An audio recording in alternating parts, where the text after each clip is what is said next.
sold my soul to the bottle. Still none of my friends have left me yet.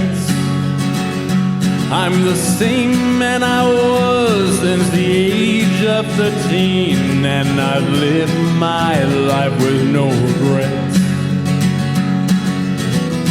If you're looking for some freedom, all it takes is 10 drinks minimum. If you're looking for rhyme or reason, all it takes is 10 drinks minimum. Wow, we're live. Welcome to a Saturday special edition of 10 Drink Minimum.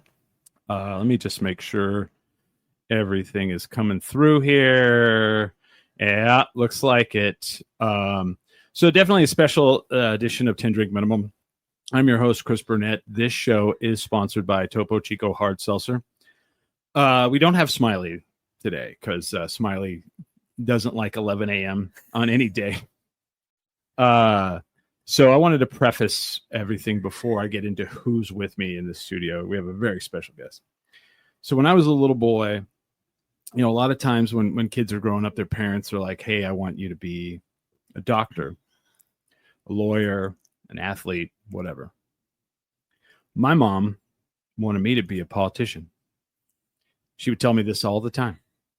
She was like, you would be a great politician. You would do really good. And I think that it suits you. And that's what I think you should do. So my entire life, I rebelled against such notion. And when I started this show 19 years ago, one of the only things I was like not into doing was politics. Didn't want to do it. There's thousands and thousands of media outlets out there that cover politics. There's dozens in this city alone that cover politics. But one thing for sure is you can ignore politics as long as you can till it's at your doorstep. And ladies and gentlemen, it's at our doorstep. It's here. We're there, and I can't ignore it any longer. There's things that are going on that can't keep going on.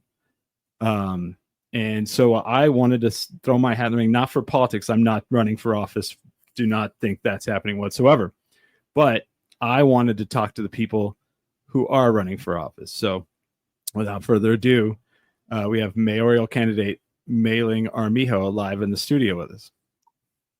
Chris, good morning. Yes. I know it's early. I'm sorry. No, this is your fault, though. You're like, Actually, it's Jackie's fault who's there with us. But welcome to the show.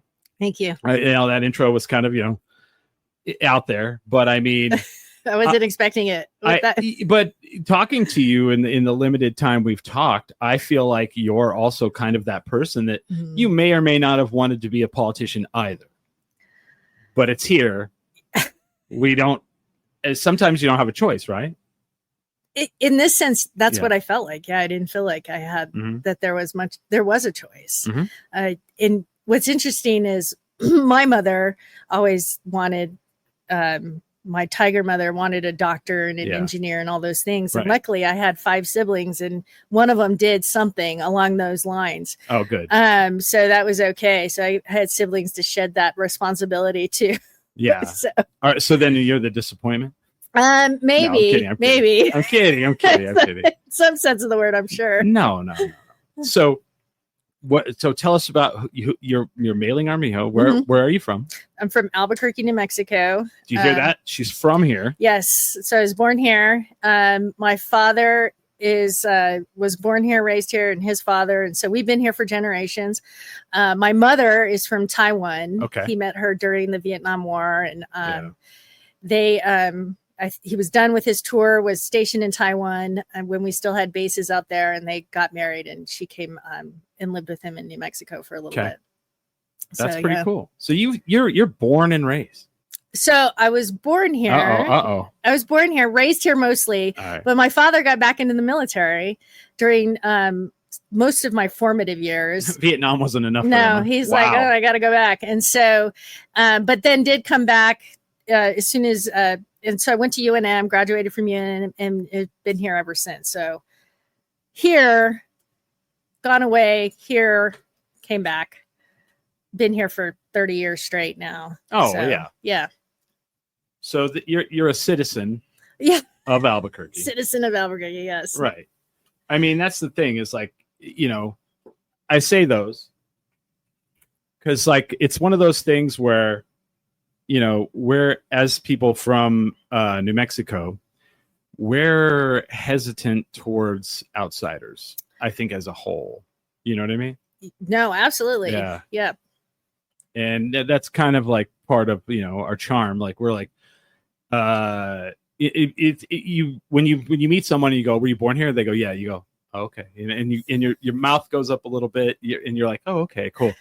And then if you see someone with the Zia and then they're like, well, I wasn't born here, but I've been here like 10 years. You're like, you know what I mean? Well, when I first came back to Albuquerque to go to UNM, the question I would always get is, what high school did you go to? Oh, yeah. And I was like, well, I didn't graduate from high school in Albuquerque. I actually went to 3 different high schools because of my father's job in the military. Right. And so then I would say, but I was born here, and then they were okay. Yes. and it's a weird thing like that, right? Where people have to like suss you out. They're like kind of like okay, because I didn't go to high school here. I grew up in New Mexico, so I'm from Eastern New Mexico. Okay. I moved here 18 years ago. And so people are always like, well, were you born here? Were you born in Albuquerque? I'm like, no, I'm from Eastern New Mexico. Oh, where at? And like somebody recently we kept saying Farmington, and I was like, I'm not from Farmington, I'm from Clovis. It's the other direction. It's the other way around. And it's just this weird, like they suss you out. It's like, but I love that about it. I love that about New Mexico. Yeah, so my father was stationed in Clovis, so I lived there for a few years. Oh, I'm sorry. I was too little to remember. Yeah. How and what age range are you? When I was in Clovis, it was my kindergarten. I went to the only Catholic school in Clovis. I forget the name of it. Sacred Heart Catholic School. Yes. Yes. See, I know. Yes. See too. But I don't rep that town. If I go back, no one even knows who I like. Barely some people know who I am. It's very weird because I also do the wrestling federation here, the Duke City Championship Wrestling, and we went back and I got to. It was not. We didn't record it for TV. It was just like a house show, they call it. Yeah. And so they let me be in one of. I don't wrestle, but I'm like, I do the commentary. Okay. But for that one, I got to be someone's manager. Yeah. And one of the high points of my life. The 2 villain guys went out and they're like, we don't know why we did this show in Clovis, New Mexico. We wanted to go to Hobbs because Hobbs is the big rival, Right. And the crowd starts booing and they're like, this town's trash, and oh my goodness. So then I come out and I was like, hey, you don't talk about my hometown like that. And I got to stop one of the wrestlers from hitting my guy in the head with a pipe, and it was all super fun. So you did wrestle a little. I didn't throw anybody down. I just grabbed the pipe and told him.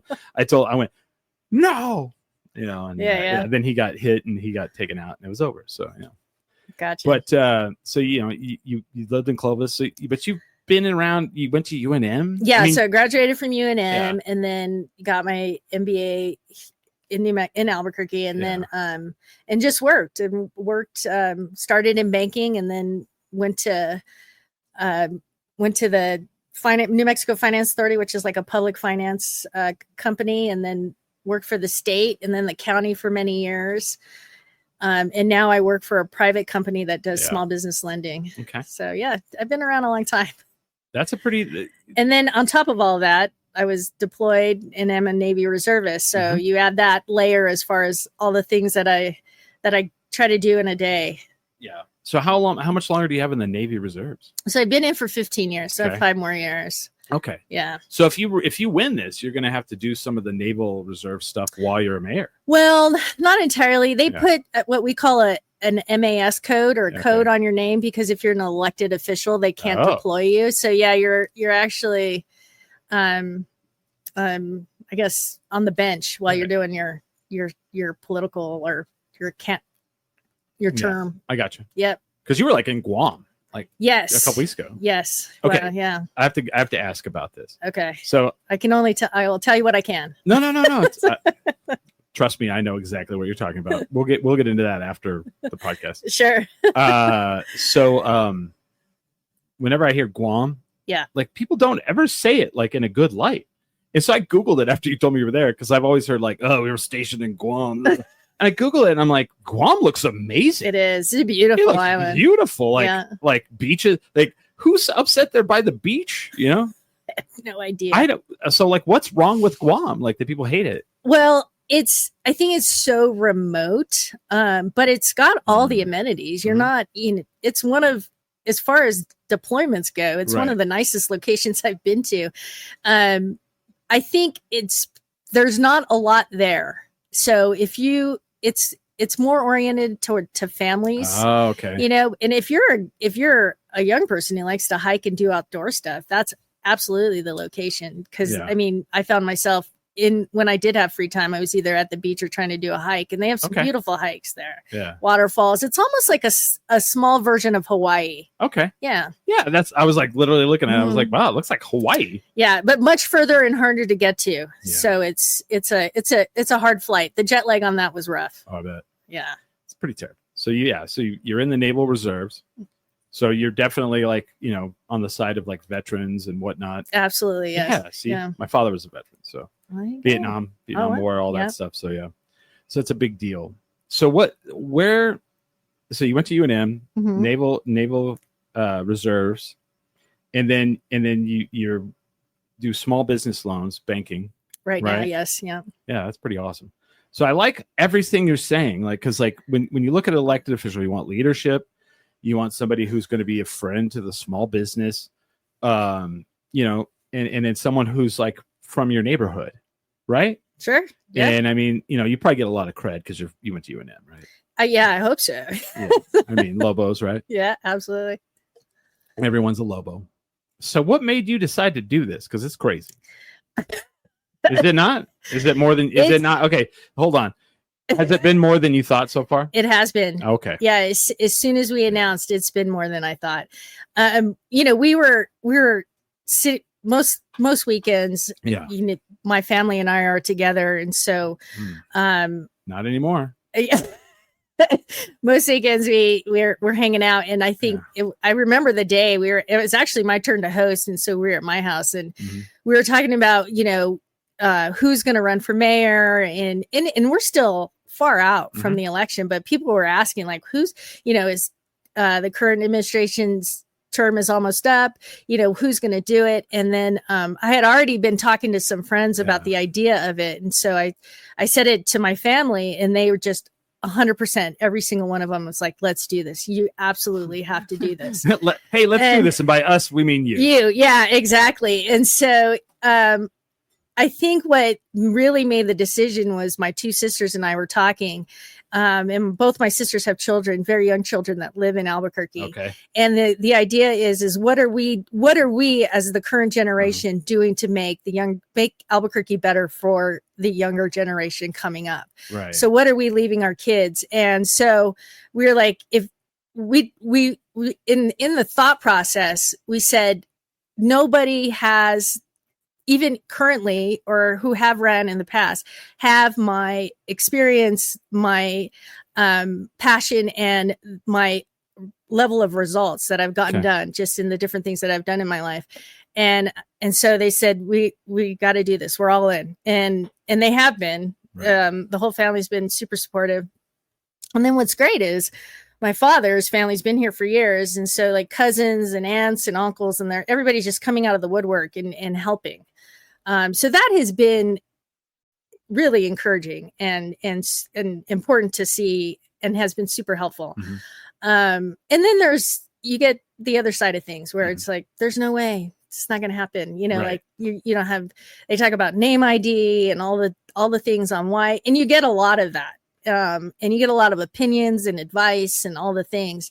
And then once you announce and you're the candidate, and then things shift there as well. And now we're in the signatory phase of things, and we're trying to get the signatures and do all the things. And so those present its challenges, but we just continue to work through them, and everybody's just been incredibly supportive and helpful. Well, and you say like that when you talked about people saying it's impossible, drives me to a quote by Margaret Mead that says, never doubt that a small group of thoughtful, committed citizens can change the world.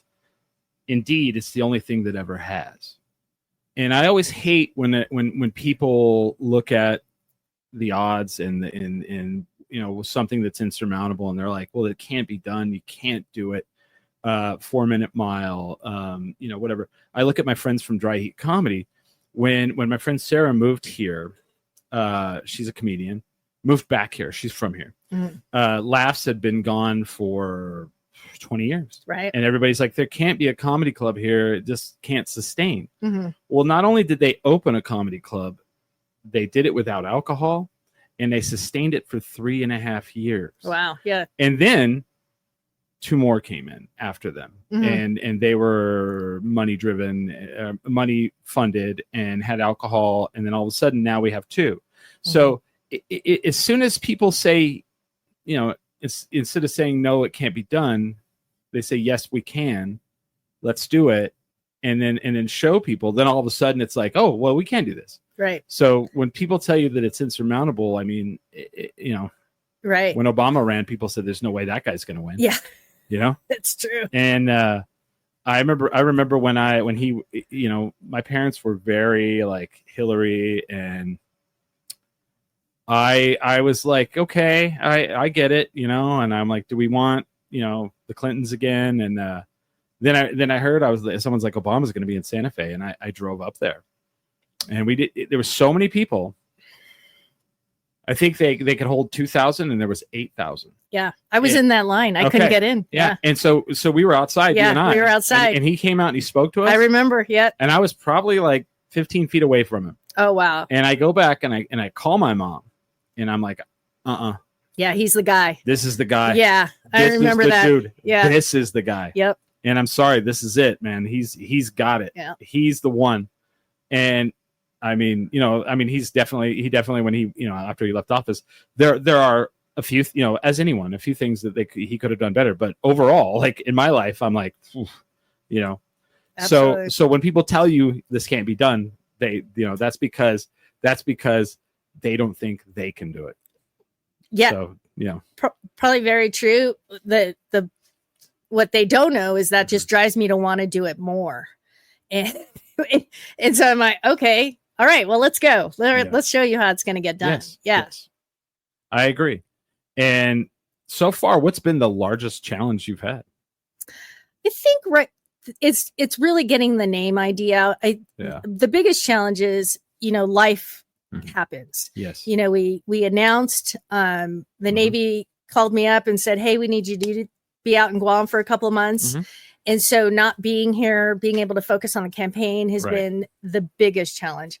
And though people have been helping, and it's been incredibly great to see all of these things go on, even in my absence, it still made a difference, I think, in the trajectory of where we could be today. Right. But it is what it is. I had to do what I had to do. We'll get where we need to be. Right. But those are kind of the things that just life happens and it throws at you, and you just got to pivot and adjust. And that's what we're doing. And so we're here. Well, I would hope that that's how you would take the job of mayor. You're like, it's not what we wanted, but now we're going to pivot. Now we're going to adjust, and we're going to make it work for us. Yeah, absolutely. And at the end of the day, we'll get the results that we want. Yeah. And we just keep working. Right. We just work every day. Yeah, absolutely.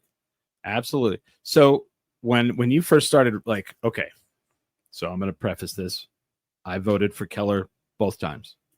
First time I voted for him because I, like everyone else, thought, oh, cool, this guy's one of us, as they projected to us all, because that's what that's what happens. The image is projected. Again, I've been around politics my whole life. I've met most of the governors of the state. Some of them would come over to my house when I was a kid.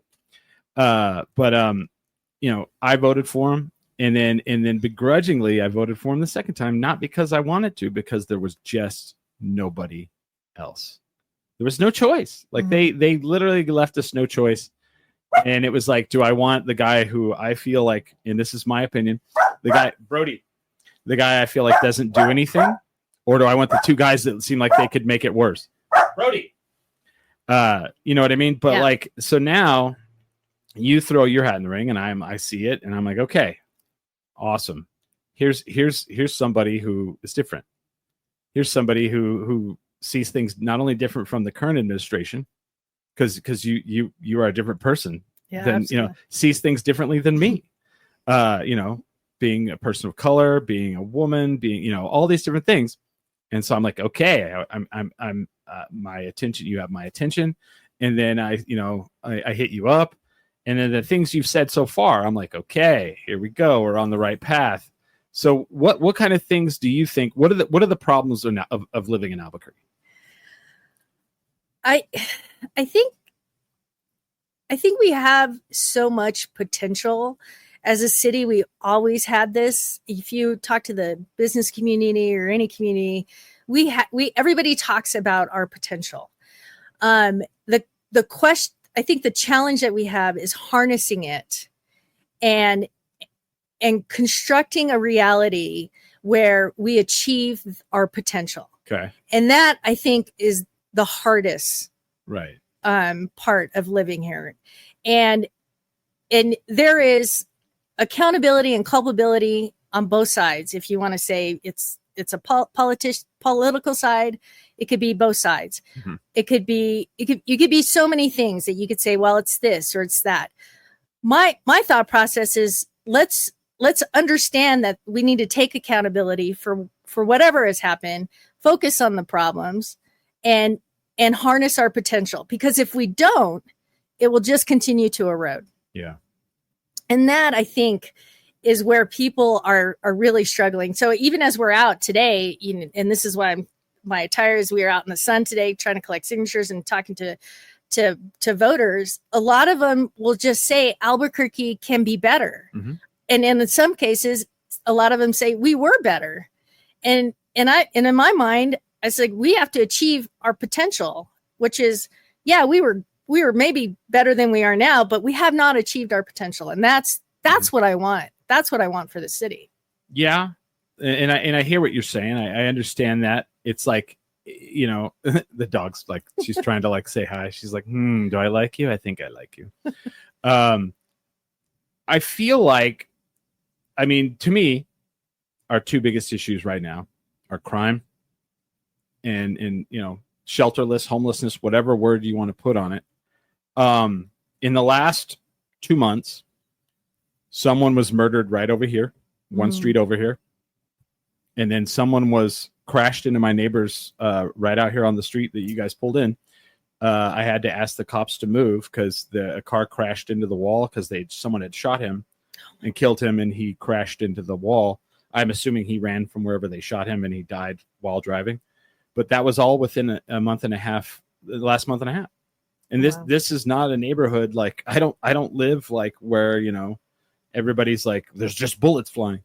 And so when I say it's at the doorstep, it's at the doorstep. It's here. It really is. When you call the police because someone is on the roof of your house, and these are not hypotheticals, these are things that have happened to me, and it's a 2 hour and 45-minute wait. And if you don't keep them on the phone, they will not show up. Those are problems that we have. And the text messages that you get from the police where it says, sorry, we're running late. Sorry, you're running late. Okay, there's a guy on the roof of my house asking me to go outside to see if he has a weapon. It should not be a thing. These are all issues that, like, okay, I feel like the people of Albuquerque are comfortable sitting on a barbed wire fence. And what I mean by that is we are so used to it being so bad that we're like, it's Albuquerque. Of course it's like that. Oh yeah, someone got shot? Albuquerque. And then we go to other cities and we talk to people and they're like, are you serious? Like that's your, like I remember telling someone that they're like, I heard it's really bad there. I was like, nah, not at all. And they were like, do you know someone who's been shot? And I was like, yeah. And they're like, that sounds bad. You know what I mean? So these are the things I see. And I mean, you may agree or disagree, but I feel like as Albuquerqueans, we shouldn't be complacent that things happen like that. Right. Well, and we shouldn't be using phrases like "that's Albuquerque."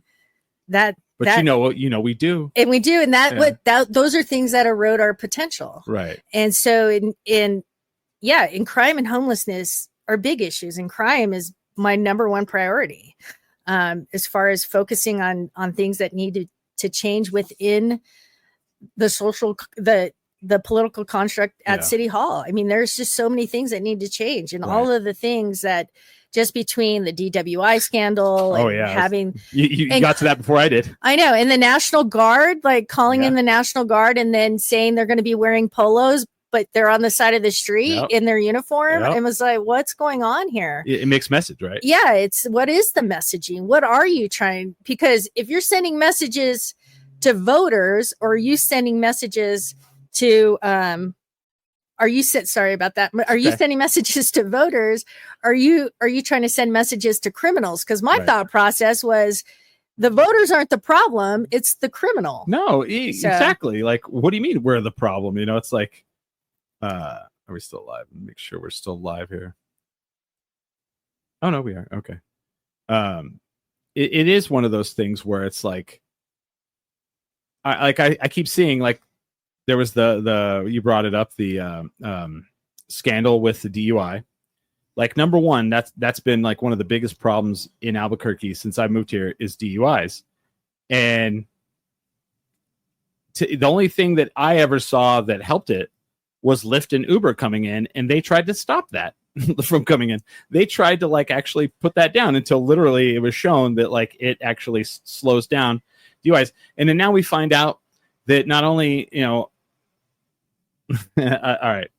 So one of the big problems, I think, people are like, hey, how come we don't have the traffic stops like we used to? And I'm like, because we don't have DUIs like we used to. So they don't get that grant money from the federal government. So therefore they can't pay overtime and they can't be out, doing all the checkup stops. And people are like, oh, I didn't realize that's how it works. I'm like, everything is money driven, whether you think it is or not. It is.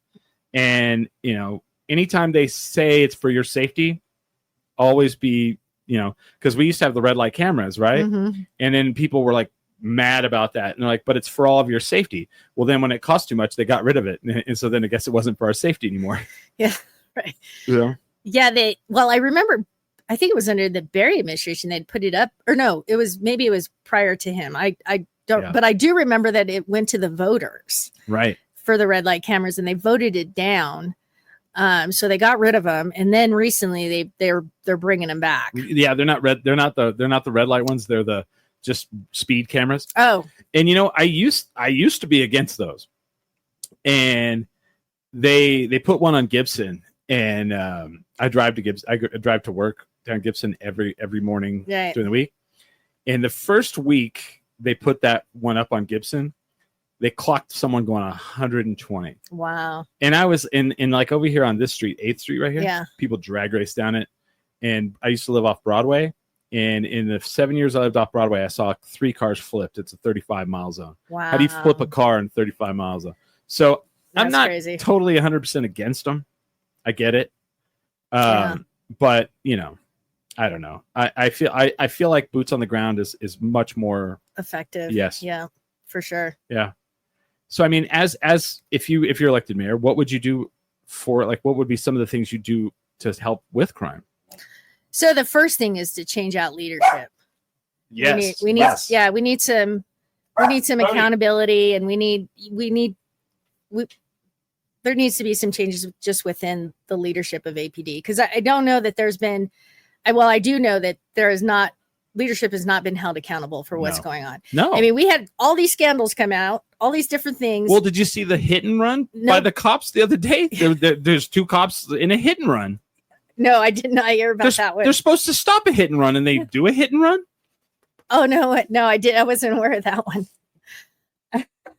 So sorry, keep going. Yeah. So, we have to, again, with the scandal. So we need to change in leadership. We've got to get to the point where we bring public trust back to to APD. And then we have a police shortage. We really, you want boots on the ground, but we just have to have enough boots to do that. And so we've got to look at how they're recruiting, what we need to do to improve that, and again, pivot if we need to, or what is going on, what's working, what's not working, and look across the country on what different communities are doing to make it work. Just additional ideas and things where, on recruitment is like, let's focus at military and veteran segments. I want to create a first of its kind of PSA high school program to create a career path for high school students who want to move into like the public service aid and then potentially become a Albuquerque police officer. Mm-hmm. So we need to kind of think about, other than just hiring X, Y, and Z off the street, like what are we doing to build somebody from some other police that got fired? Right. What are we doing to build that career? They have these STEM programs to work with kids to become engineers and go into science. Why aren't we doing that for public safety? Mm-hmm. And I think we could. And I think there's a segment of young adults who want to better their community and they would do very well in this. We want to set up efforts to actively recruit officers, from around the country, but also like you said earlier, we don't want the ones that got fired and are just moving. We've got to have a good vetting system. And we want the best of the best, because working in Albuquerque and being part of Albuquerque Police Department is something to be proud of. Right. Yeah. And like you said, we need to improve our current call system. Oh my Lord. I'm not sure what's going on there. Like let's see, I think we said there was like an estimated, just some research we did, is like an estimated 75% of calls of service did not require the assistance of police officer. And so that there is a estimated that police officers can have in excess of 50 calls holding at one time. Wow. So Chris, you were probably one of them. Well, when you were asking a person, can you go out and see if they have a weapon, is ludicrous, right? Yeah. Like, so the dude was on my roof of my house and ended up robbing my neighbor's house, but the police got there 2 hours and 45 minutes later. So but it's to the point now where people, like, if I'm out telling that story, as I do, people go, well, yeah, you got to just lie and tell them they have a weapon. And I'm like, but that's awful. That's a terrible philosophy that, well, we have to lie to the police so they can come. Like, oh, wow. Yeah. Yeah, that blows my mind. Yeah. And so, I mean, those are just, there's much more on the website. I don't know how detailed you want me to get, but there's a lot of different things that we can learn from different communities. Right. We don't have to reinvent the wheel. I'm not saying I'm the idea person that's going to do it, but what I am is I'm somebody who can implement and get the results. No, I don't know. I'm not always the smartest one in the room, but I'm also the one that gets it done in the room. Right. So. What I like, okay. You have a couple things I really like. Number one, when you're talking about, working for what I call our number one big issue is crime, auto theft, violent crime. You didn't go into it and say, well, we need more police. You said we need people who want to go into public safety, because that is how it should be looked at. Not, do you want to be a cop? You want to arrest people? You want to, because I so I've had many situations. Here's where I look at it. If you deal with the police in 1 year more than once, your city's got some issues. So in the last year, I've done it 4 or 5 times just living here. I had to call the police because there was an individual across the street harming themselves in the park. Right. Wow. And that time they did have something in their hand and they were smashing it into the pole. They were punching the pole as hard as they could punch the pole. And I was like, they're going to shatter their fists, and there was definitely some issues. Well, 6 police officers showed up brandishing shotguns. Don't know why. That part of it, I was not, and then just walked past the individual, but which is good because I'm glad they didn't, kill the individual. But then the one thing that they did do that I was like, yes, there was a sheriff's deputy and a social worker that showed up. Mm-hmm. And I knew the social worker. So I ended up speaking with him more than I did with anybody. But like, I understand the show of force and what all that stuff sometimes is needed, but we also need that show of compassion and empathy, and because people need compassion and empathy as much as they need aggression and violence or whatever, and if we meet things always with aggression and violence, then that's what's going to be there. So I like that you said that. That was really great. What was the other thing? Man, I got so into that. I got too into that. Sorry. I'll think of it, but yeah. But that's pretty cool. Oh, like the other thing too is you said, hey, I may not be the smartest person in the room, but I get things done. Hey, we don't need the smartest person in the room. If you're and always, like, I love this quote. If you're the smartest person in the room, you need to get a better room. Yeah. That's a truth.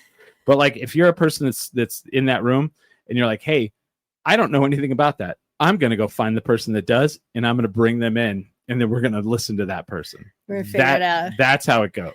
Yes, absolutely. And that's a smart way to do things. It's worked for me. Yeah. Yeah. I know what I don't know a lot of times, which is what I think a blessing for me. Little Bobby says hello from the band Shoulder Voices. We'll see him later at Pridezilla, because I'm going to Pridezilla after this. Cool. I'm going to judge a dog fashion show. You hear that, Brody?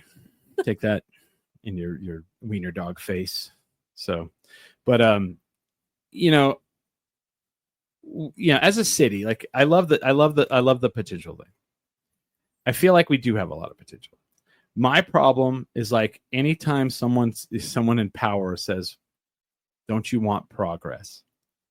Usually it's not good, especially if you're poor. Sure. And the thing I love about Albuquerque is we have a rich culture. We are very proud of what little we do have. And one of the things I feel like, especially the current administration, their goal is not only to make as much money off of this city as they possibly can, but to do that in the wake of killing the art and culture of this city. And I can get more into that if you'd like.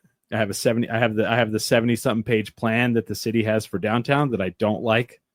So I'm wondering how you feel about the future and the progress of this city. So let me ask you this, and I promise I'll answer your question. Yeah. So when you think progress, are you thinking construction, big buildings? Is that kind of what you're leaning towards? Or? When somebody sent me the 74-page plan that's been worked on since 2002 and revised like about every 10 years, they want to turn downtown Albuquerque into a theme park like atmosphere. That was the wording. Oh, wow. They would like to get rid of, and one of the reasons that they want to get rid of knockouts, they make it seem like.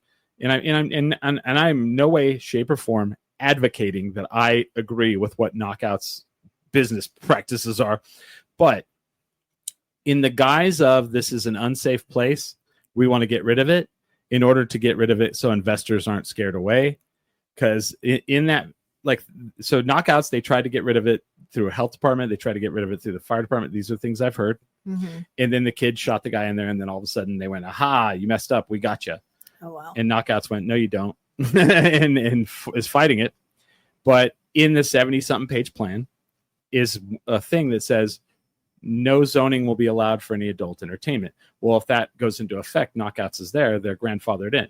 Right. And, REI or Target won't come in because they don't want to be next to, the knockouts strip club, Yeah. So, and I'm not saying the knockouts needs, I don't like when stuff like that happens. Right. I don't like when the big money is trying to water down and cultivate off of art and culture and the neighborhoods we live in. Right. So there's a lot of ways to think about this, because you mentioned a plan, you use the word progress. And so, it's a hard word. It's a hard word. And here's, let me just back up and just tell you my thoughts on that. Okay. In that, I have not read the complete plan. No. 70 pages. I don't know.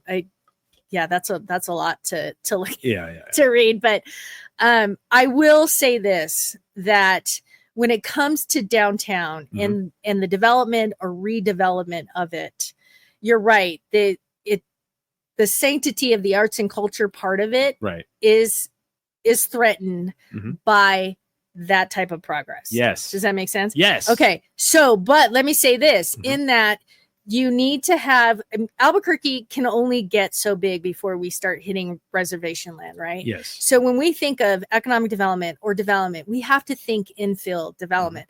But what we struggle against and what we want is, we want it to look nice and we want it to be better. Yes. But we don't want to gentrify it too much. Correct. Right? Love it. And that's where you still have to work.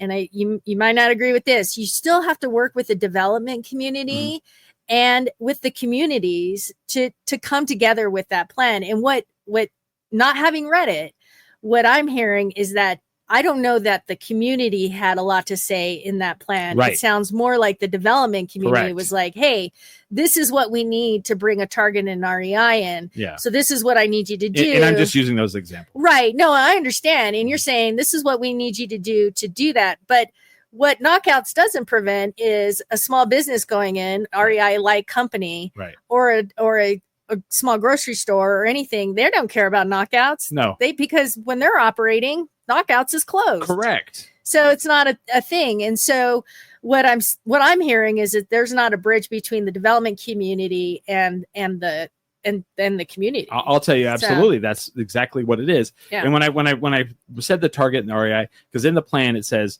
they want to bring in a retail urban hub. Okay. And a retail urban hub to me would that all the other businesses that are around it bleed off of. And that would be, to me, like a Target or, something that brings people from the Heights or whatever too.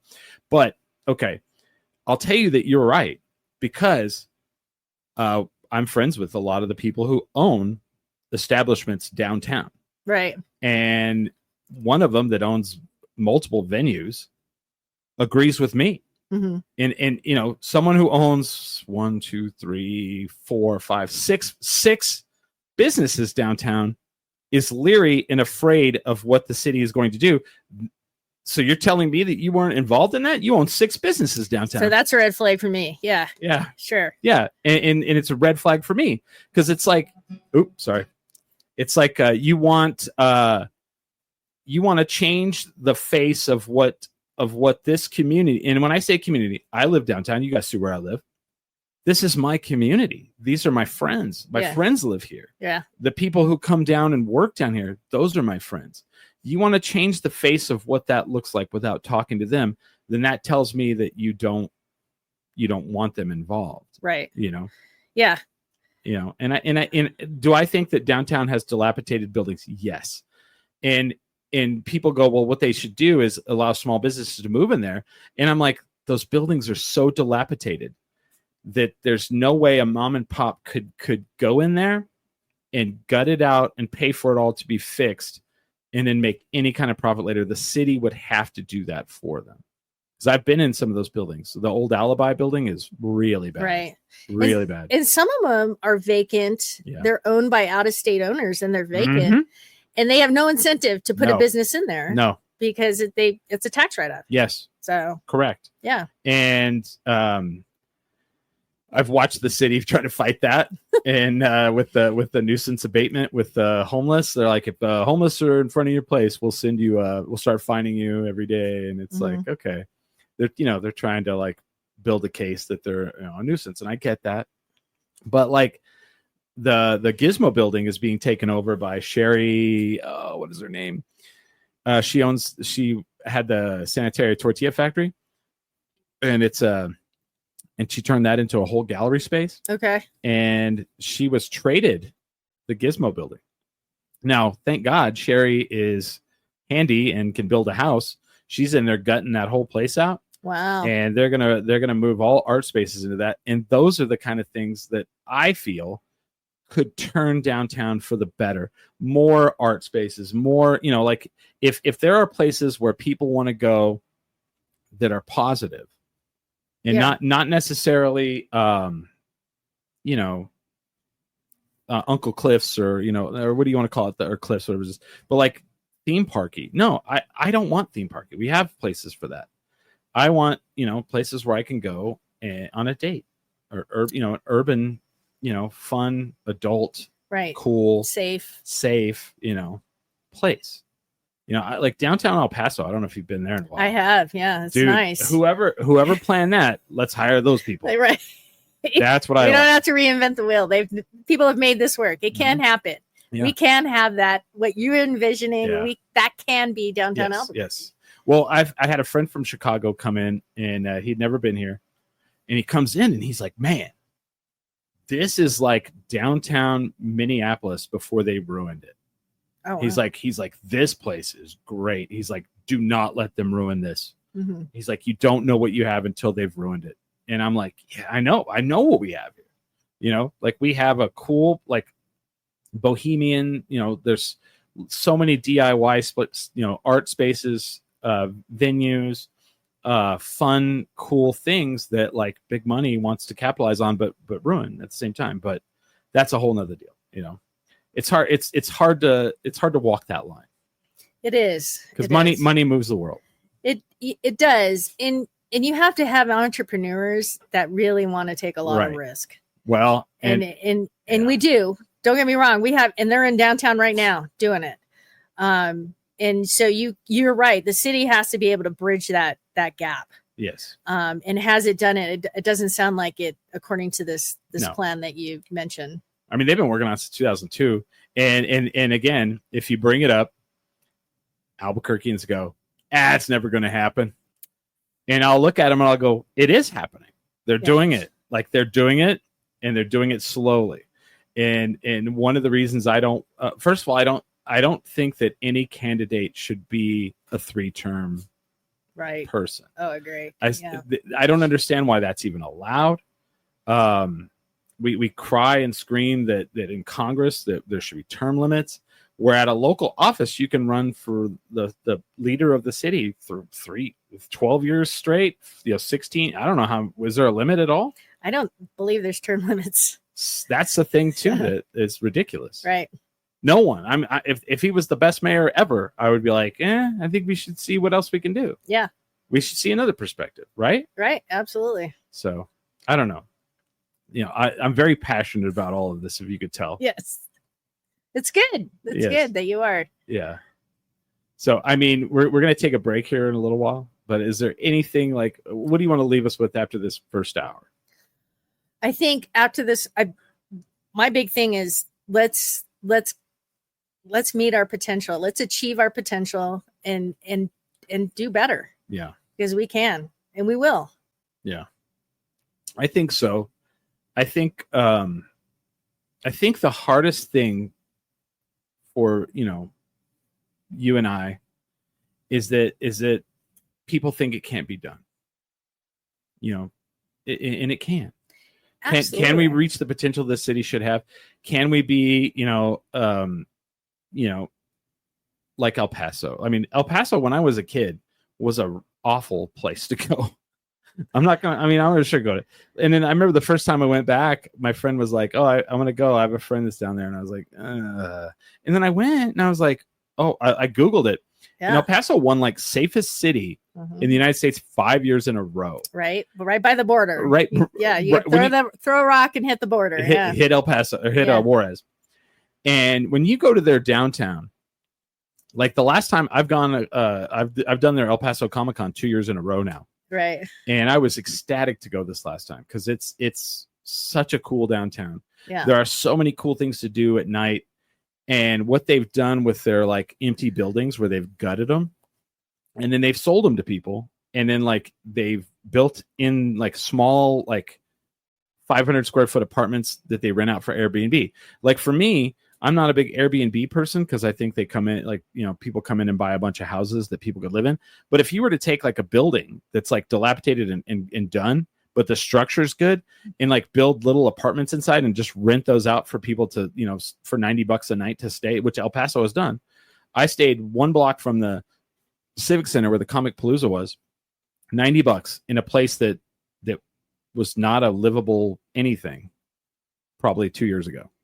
And I'm like, okay, this I can get behind. And then there's like clubs and bars and restaurants and all kinds of cool, fun hideaway things that like you turn a corner and you're like, oh wow, a tiki bar, love it. And I think that all can be done.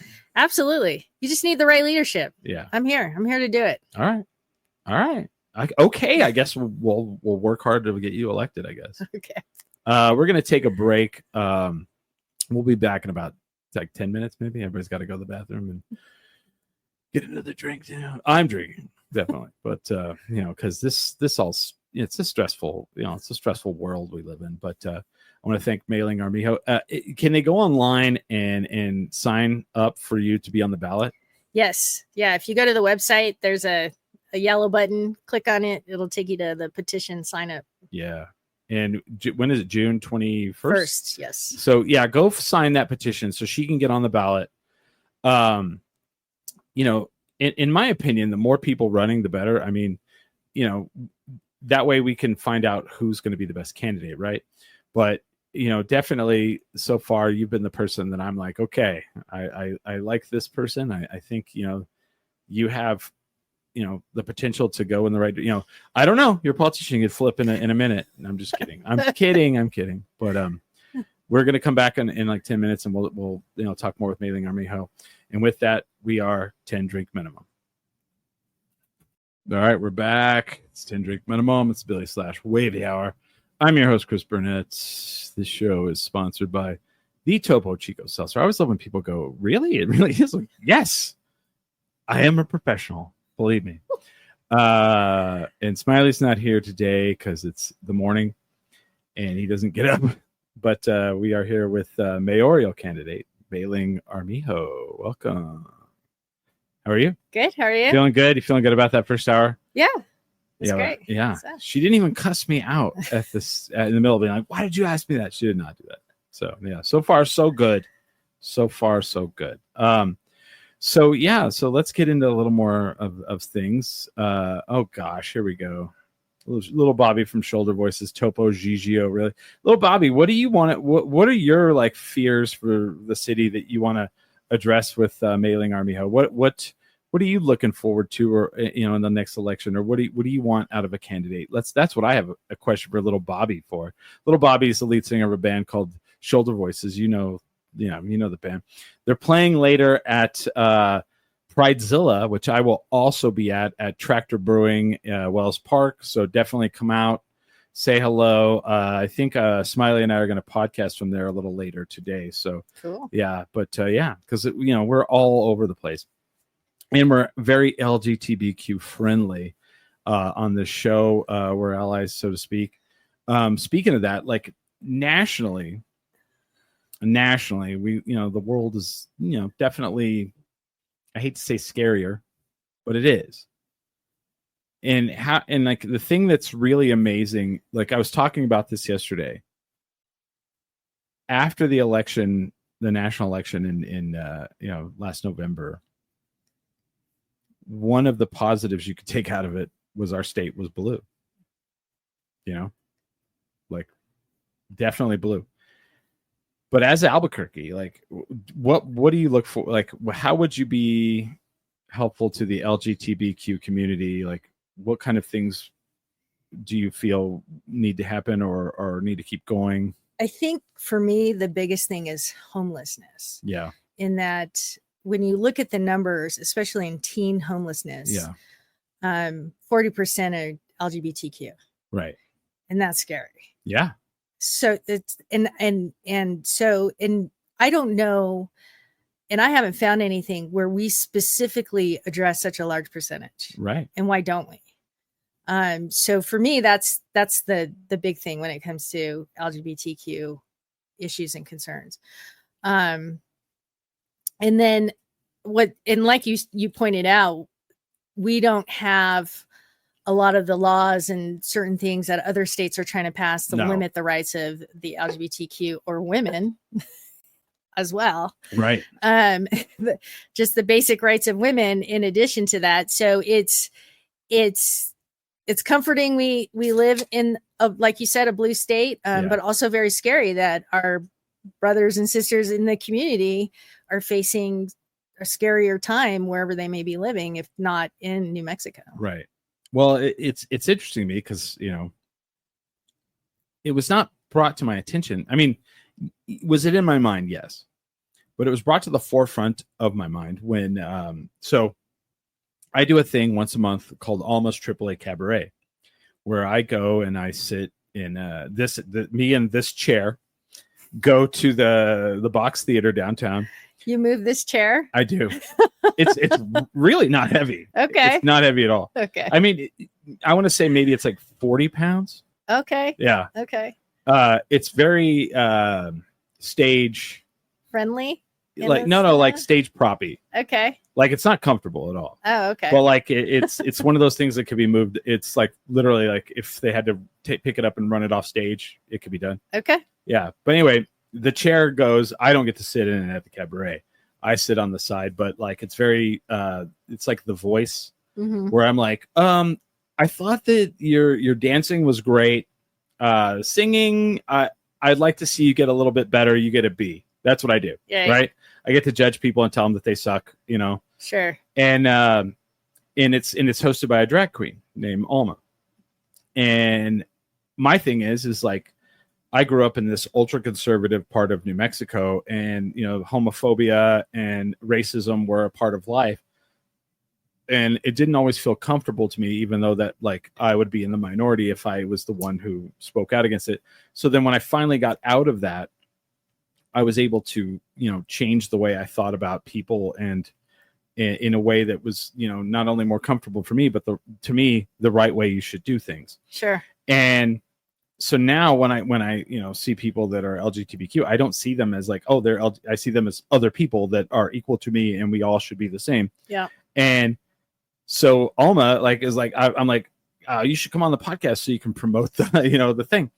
And so Alma came on, and then Alma like really enjoyed being on and was like, hey, can Vanessa come on? And Vanessa's a drag queen that runs drag brunch at Electric Playhouse. Oh, okay. And I've yet to go, but I really want to, because Electric Playhouse is amazing, and throwing drag brunch in the middle of that, that sounds like a match made in heaven.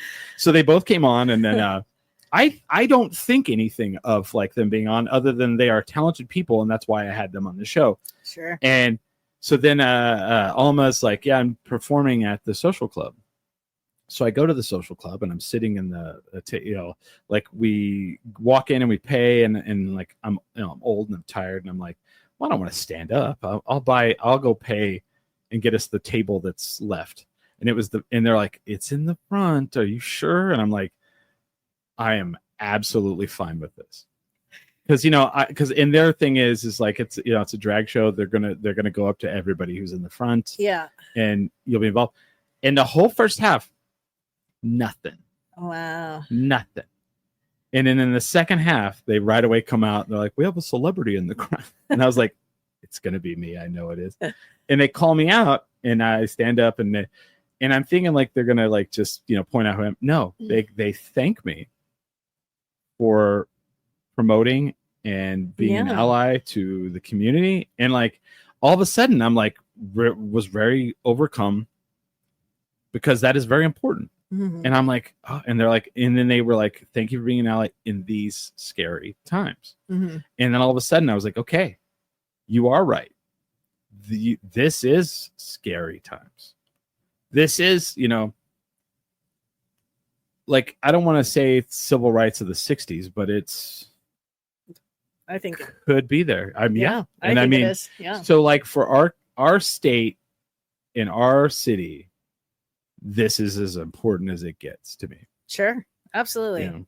And I feel as if we need to collaborate and come together like we did in the 60s. Yes. And it's going to take those numbers and that type of impression that we need to have. And so we're so stuck in what's frustrating is like what's good and bad is social media helps get the messaging out, but really it's the numbers. It's you physically being there that sends the louder message. It does. And until we need to do that. We need those numbers to come back together and be like, hey, here's what we gained, but then we lost. Right. And overnight, like first marriage was legal. It happened. It finally happened. And then now it's scary because now it might be taken away. And we don't know. So we went from in a matter of years. Or worse, to be honest. Yeah, or worse. You think like at the minimum, they could take away like gay marriage. Sure. Gay and lesbian marriage. Like they could at the minimum, you know. I mean, it's weird. Like we have these shows, Handmaid's Tale, things like that. And you're like, that's that's Hollywood. And in ways it is, and in ways it's not. It's scary. You know? It is. And and if we don't acknowledge how scary that is and own up to it and be like, this is not okay. Right. We've got to, and this is what the desired end result needs to be, and we don't work towards that, we're just going to continue to be scared.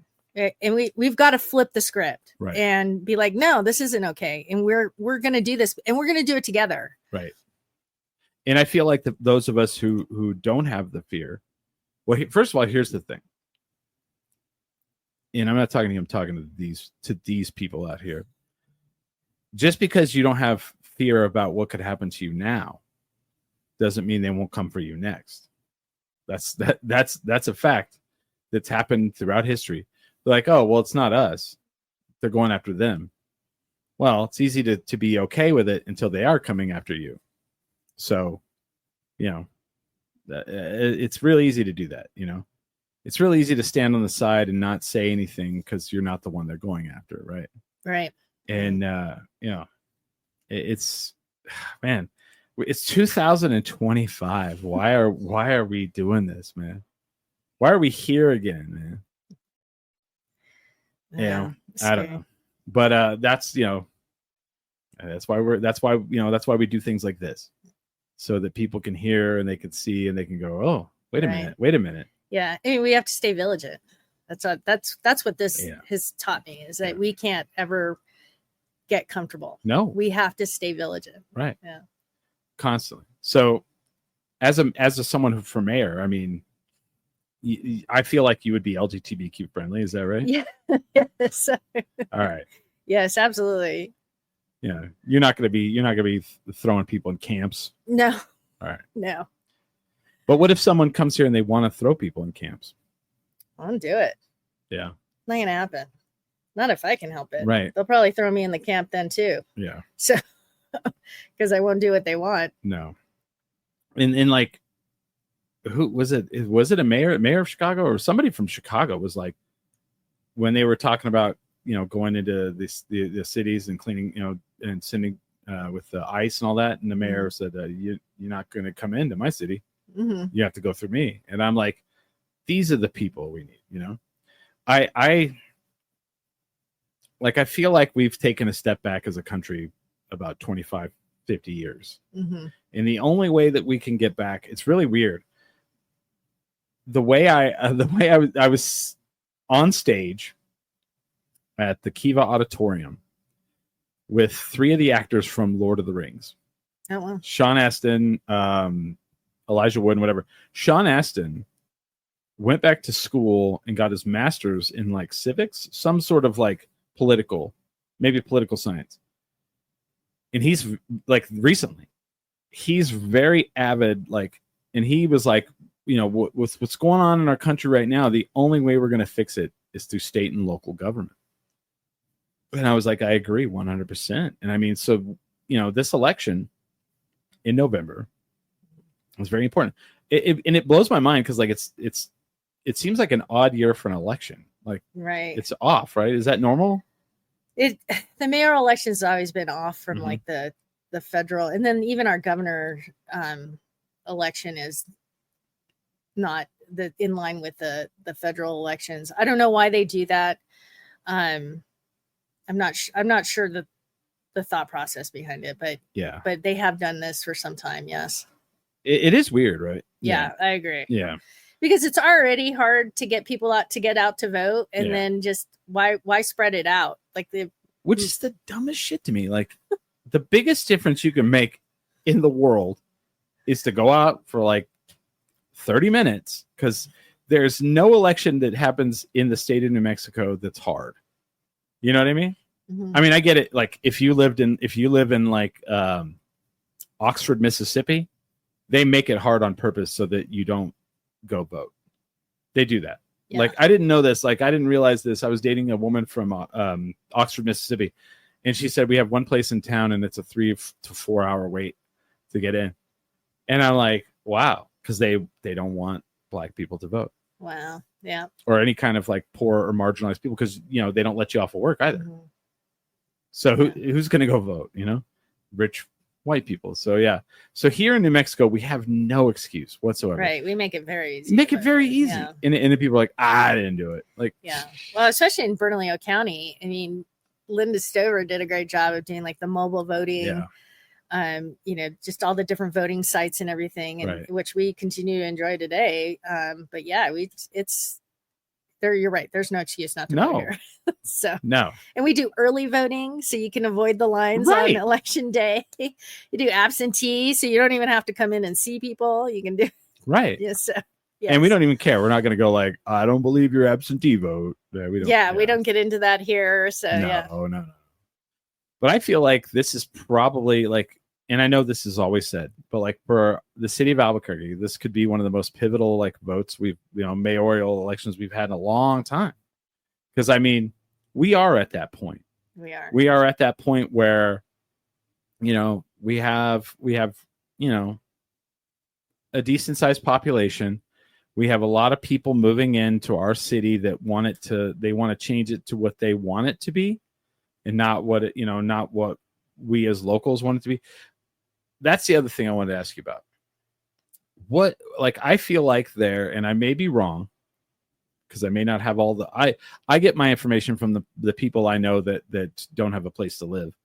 But like, what would, with people moving in and prices of renting and buying homes, what would be something you would do to help alleviate that? Because I don't want all my friends to have to move away. Sure. So we have to increase the quantity of housing. Absolutely. Yeah. And affordable housing. And we've done it. We did it when I was working at the county. Yeah. And there's ways to structure it so that private investors come in and build it and make affordable units. Right. And so we need to saturate the market with affordable housing. And I always say that when you house your workers, the economy will follow. It will grow. And so that a lot of people are like, well, we need to do things with the current home, the landlords and things. I was like, what we need to do is build enough so that prices go down. Right. So people can afford to do it. And it's just kind of the economics of it, but we need to do it thoughtfully, and we need, we want to do it. We want to plan it correctly, because we want the community to be part of that and part of the conversation. But we do need a ton more affordable housing, and you'll hear that from any city. Yeah, right. That's not an. No, it's not. It's not an Albuquerque only thing. The amount of people that are flooding out of the state of California is an alarming rate. Yes, and the thing too is like, even when you talk to young individuals just graduating from college, maybe they're going to be teachers or whatever the case may be, one of the biggest expenses is housing. Right. And so if you can't make it affordable for them to live, just using a teacher salary as an example. Well, people think they'll never own a home. Right. Ever. And you can't build wealth. No. Because you're putting all your money into just keeping a roof over your head. Right. And the whole purpose of us is to do better, make it better, but improve our lifestyle. And we can't do it if it's too expensive. Right. Well, the other problem, so there's that. That's I feel like your solution is a long-term solution. But like, there's the short-term issue where the amount of when landlords see the market, they're like, okay, I can rent this place much more expensive than I have. I had a friend, his rent was $1,000 a month. Mm-hmm. And then he got to the end of his contract and like, okay, we're going to do a new contract. Yours is now $1,600 a month. Dang. That's a 60% increase. I don't think that should be allowed. Like, but I mean, and the other thing too is you have a lot of people who are coming into our state and they're seeing the potential of our city, which should tell everyone like we're on the up and up. They're like, I'm from out of state. I'm going to buy all these places and I'm going to rent them out, or I'm going to Airbnb them. I've had 3 friends where they were like, yeah, your lease is up and next month your place is going to become an Airbnb. You got to move out. Mm-hmm. And that's terrible. Yeah. I mean, how do you fix that? I wouldn't want to tell somebody what to do with their home. Mm-hmm. If they want to Airbnb it or rent it, they should have those choices. Right. Right. But on the same note, when it comes to the rents, like going from 1,000 to 1,600, yeah, that throws concern. And I think that's why like cities like New York and Chicago went into rent stabilization requirements in their city. And like, if you were going to raise the rent, you could only do it by X amount. Right. You had to give so much more notice as opposed to just when the contract ends. Like those are things I think we could implement as far as trying to control. I use that word loosely, but try to influence how rents are charged so that people can still be able to live, but also give the homeowner some flexibility. Right. And so, yeah, it's a tough road to hoe in a lot of ways, but I think that, and you're right, my solution is longer term, but it's also short term because you could build, you can build 120 units or 240 units in a year. Okay. You can do that. You've got the right development company, you got the right financing structure. These things can happen. We've done it. But we've got to build a lot and we've got to have developers. And this is why I say it's important to work with the development community because it is the money. Yep. And to meet the public and do these public-private financing deals so that we can build the housing that we need, the affordable housing, saturate the market so it forces the rents to go down. Because you're right, I go from 1,000 to 1,600 because I have the demand. Well, that's another job you have to get. Yeah, exactly. Mm-hmm. And so we have to. Okay.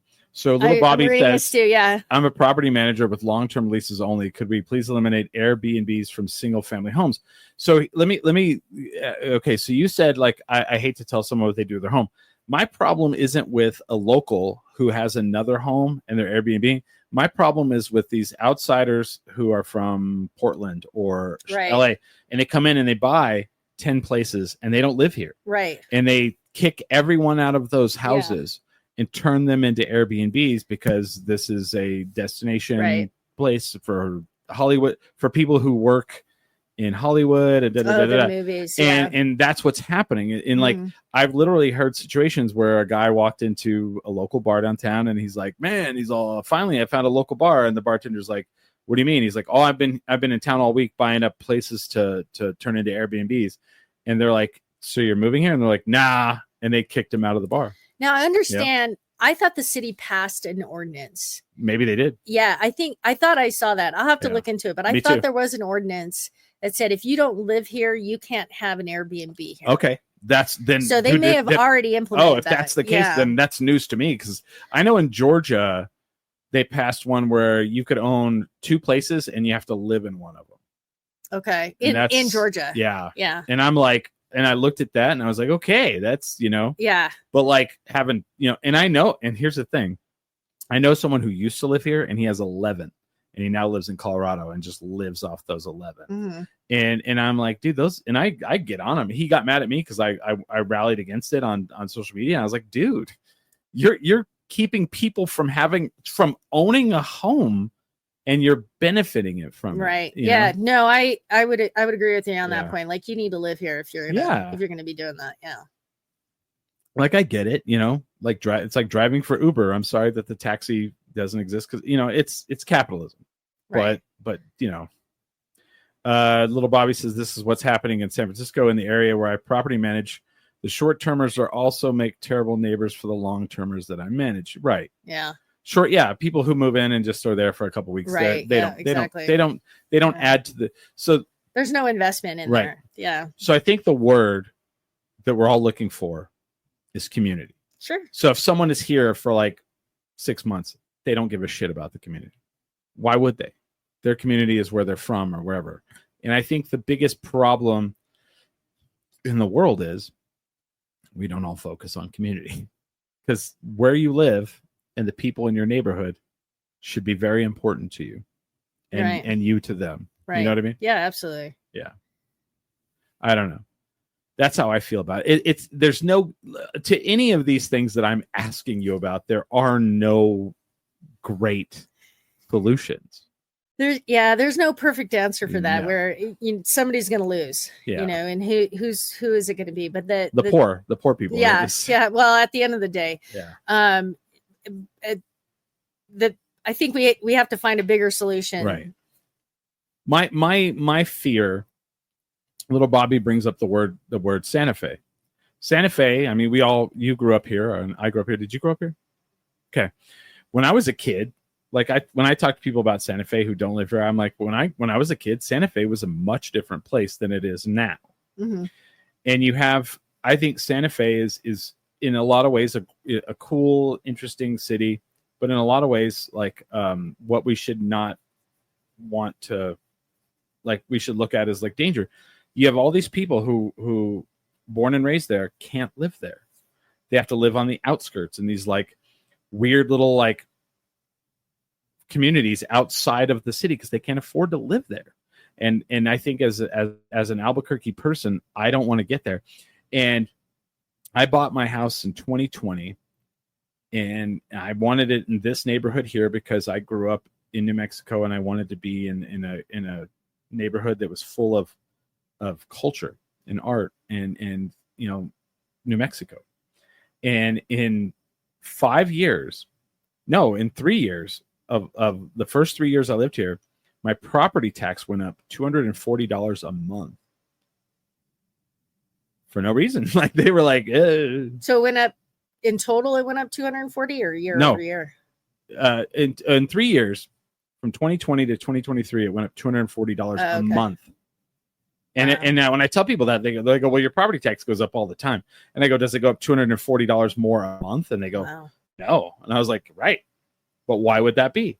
Because people are buying up all the property in the area, and it's a very popular place to live. Now I have Lamborghinis in my neighborhood and Lexuses and, Mercedes-Benz, and, it is what it is. Because nobody, we have an influx. I keep hitting your TV. Oh, sorry. I'll move that. No, that's okay. good. You're the first person that sat in the little couch thing that's there. So, and the TV's new too. So yeah. Right. It's driving up the value. Yeah. Yeah. And that's fine, because that means we're prosperous. But, I don't want to be like I've had friends that have to move away because they can't afford to live here, or they'll never be able to afford a home here. Little Bobby says his property tax just doubled. So right. Yeah. So I don't know. And there's no good solution, but you are like an, economic, like, Yeah. So what do you see? Like, is that just every major city that's happening now? I mean, so I don't know. As you say that taxes are going up, there's so many taxing entities that are involved when it comes to your property taxes, right? So if you look at your bill, there's City of Albuquerque, Bernalillo County, State of New Mexico, and then there's some acronyms in there that get charged. CNM is part of that as well. Yeah. And so the money gets divvied up in different areas. And so I always question, and this is going to sound like very technical, like who's raising the taxes? Is the mill being increased from the county, or is it being increased from the city? And why is it? I think those are questions we need to start asking. Yeah. And then where's that money going to? Because typically it's supposed to go to schools. APS is part of the mill too, right? It's supposed to go to schools, or it's supposed to go to public safety. And so where's that money going to? And how's it being set? And then why are your taxes going up if you're standing on the roof for 2.5 hours? Well, no, if there's a dude on my roof for 2 hours and 45 minutes and the cops aren't coming. Right. So what is it? Yeah. I mean, now I want to research this. Yeah. I don't have an anscer to that. Right. I really don't. I just, I'm more curious than anything. Everybody's like, I told you, I was like, it's at my door. Here we go. Yeah. And I even said, if it goes up drastically again, I will be at the city council meeting. Yeah. And I will be announcing to them that I will be running against them. Or you need to be running for county assessor. I'll be doing something. Yeah. I mean, I would, the first person I go ask is the county assessor and be like, why is this gone up $240 a month? They would be the first. They're the ones that send you the bill. Right. And the treasurer collects the money, but it's the assessor that sends the bill. So what's up? As a podcaster, I got asked to go to be a guest at a neighborhood association, which I was like someone came on and said, hey, can you come speak at my neighborhood association? I was like, I don't know why you would want me to do that, but that's fine. Yeah. So then I went and sat in front of this neighborhood association. And it was like 20 people. And the guy, we talked for like 20 minutes. And the guy goes, well, I can't tell if you're for the city or against the city. And I said, well, I'm for you. I'm not for any government entity. I'm for you. I'm for us. Yeah. As a community, I'm for this. I'm for people in a neighborhood meeting together to define and understand what we are all about and what we're going to do to make our lives better as a group of people, and in a positive way, not we're going to make it better by kicking all those people out of the country, no. But yeah. I think it's a good question. It also circles back to understanding local politics. Because if you're looking at that bill and you don't know who your county assessor is, I mean, that's who you should be calling. It's what's going on? Good to know. I'll start calling them out on this show. Right. I'll be all or have them on, have them explain your bill. Like they're not going to come on to this. The fact, okay, here, let's get into that. Okay. So we asked Keller to be on this show a long time ago. Okay. And he's in no way, shape, or form. No, it was a legitimate, no way. Absolutely not will I come on your show. Oh, wow. Absolutely not. So then I ask you, and then it gets out that I asked you and you said yes. And so then I got someone that reached out and they asked me if they could have their candidate also on this show. See, you're more popular than you think. And they're like, well, you know who you should have on. And it was, you're one of your opponents. And I went, I don't think so. And that's a bias of me. Sure, but it's your show. That's my show. I do whatever the fuck I want. That's how it goes. Dropped an F-bomb. There we go. And, because that's bull. Because I ask them, they say no. I ask you, all of a sudden they're like, uh-oh. Somebody said yes. They're like, wait a minute. Maybe this is more important than we think it is. And here's what's funny too. Because in the last election of the president, do you know that they cited the fact that she did not go on Joe Rogan's podcast as one of the reasons she lost? Wow. Did you see that? No, I didn't see that. I was like, and I looked at that and I went, wow. Interesting, and they cited the fact that he went on there and I'm not saying I'm that or anything, but the world is changing and the way the media is changing is kind of interesting, I would agree. I mean, I had this young man reach out to me. He doesn't live in Albuquerque. He sends me this email. He says, I'm a young journalist. I'm not, he doesn't have a not a podcast, but blog. He doesn't have a blog or anything. I think he's just starting up. And so he's reaching out to all the candidates and he's like, I just want to do a short interview. Would you be willing to do it? And I said, sure. What is your platform? What is your group? Yeah. I asked him those questions. Yeah. He's like, I don't have any of that. He goes, I'm just trying to interview candidates and construct an article. Is essentially what I got from him. Yeah. And I was like, okay, let's figure this out. Let's do it. So you're right. It's like the shape of media, who gets into media, who does it, and who's listening, who's not listening. Right. You just never know. So given the opportunity, why not? I just thought that was interesting. They all of a sudden were like, wait a minute. He's doing your show? Maybe you're going to ask the hard questions. Well, no. I don't know. Okay. Maybe he didn't want to answer your question. You know what that told me about you? That you were a viable option. They went, wait a minute. Uh-oh. Oh yeah, that's true. Absolutely. I could see them. So I'm just telling you, if you start to get down on yourself, I was on Chris Tendry. You're like, hey, you know what I was doing? No, I'm just saying, like, that all of a sudden your being on here made us be more viable. Absolutely. So I'm just telling you, that was, I was like, oh man.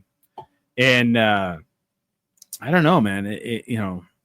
It's one of those things where I feel like too many people complain and they don't pay attention. It's like they complain, but they do nothing about it. And it's hard. And it's easy to feel disconnected as a citizen. And it's easy to be like, well, what can you do? Yeah. And I mean, like, there's a lot of things you can do. Right. Well, what's interesting is we have a link on my website. You can choose to volunteer or donate or do these things. And so what I've tried to do is, as people have donated or signed up to volunteer in whatever capacity, I'll call them. I call them myself. Oh, wow. And I'm like, hey, thanks for signing up. She calls you at like 3 a.m. It's cool. Well, don't worry about it. So, and I think some people are like, is that really her? Yeah. It's most of the time they ignore my call because they probably think it's spam. Oh yeah. And I call from a legitimate phone number on purpose. And some of them answer and they're like, wow, I didn't think you're calling like that. And I was like, what? I'm no different from you. I would love it if you were like, this is Mayling Armijo. Have you looked at your warranty, your car warranty lately? They probably think that's who's calling. Or Do you own back taxes? or calling about a fake toll or something that they owe money on. Yeah. And they're just, there's one surprise. And I'm like, I thank them. Hey, thanks for filling it out. I know it takes a lot to, you're busy, whatever you're doing, busy or not busy. I appreciate it. And this is, if you can help, we're just looking for help in these areas, whatever you can do. Yeah. And so I think that a lot of people want to do it. There's just this initial kind of breaking the ice. Yeah. What's interesting is like I have these two nieces. Well, I have many nieces and nephews, but these two in particular nieces, young, in high school, helping me get signatures. And that's cool. Super sweet. And they're, if we're at dinner or doing anything, they're looking at their phones. But when I asked them for help and I said, hey, this is what we're doing, this is what I need. They started asking questions and they got into what city politics was. Yeah. And then they started like looking up the different candidates and all the things. And here's a 16 and a 15-year-old and going to get signatures. And it's so cute because you sign the petition for my aunt to get on the ballot. Yeah. And so, so they start there and that's where they feel comfortable. And then when they ask them questions, they have like their little cheat sheet and they get it. And I think a lot of people want to do it. Right. It's just that initial fear of like, how do I do it? Right. How do I break that ice? Yes. And so I got to tell you, if these two can do it, I'm super impressed with them and what they're doing. Wait a minute. You're dumplings. If you can get both of them to not be on TikTok and go get signatures, right? That's a lot right there. Yeah. You're climbing. You're pushing that boulder up the hill, my friend. Right. Because that is a lot. Yeah. A lot. And they're good kids. Do they get you to do TikTok dances yet? No, I won't do it. What? No, I refuse. I have no rhythm. So they there's a charm in that. There's a charm in that. They don't want me. They don't want me in their videos. Trust me. Yeah, there's a charm to that, I say. Yes, well, they have all the charm. I don't have the charm when it comes to that. Come on, Auntie. No. All the people are doing this. They're like, Chapel Roan. We're gonna play Chapel Roan in the background, right? That's still not okay. Yeah, I don't. Yeah, I'll probably throw out a hip or something. You don't dance at the Pink Pony Club? No. Okay. Well, I don't. I do. So, yeah. Big fan. Yeah. Okay. What's your go-to karaoke song? So my go-to karaoke song is "It's Amore." Oh, no way. Really? I mean, that's like, okay. It's the morning, the sky like a big pizza pie. That's the morning. You could scream it, really not sing it, and it still sounds okay. So, okay. That's a big one, right? Like, so, let's karaoke for a long time. So a lot of my friends are like insane, amazing singer musicians, right? Very intimidating to do karaoke, right? So I'm not a great singer. So for the longest time, I wouldn't do it. until I figured out it's not about being a great singer. It's about the performance. And then as soon as that clicked in my head, I was like, oh, I'm doing this. I'm in. And I'll get up there and it's like all about like moving around and like, you know, being a part. So Amore, I get it. Do you move around the stage? Do you do a lot of fun? I do the hand gestures. Yes. I try to get the crowd involved. Like, sing it with me. Let's go.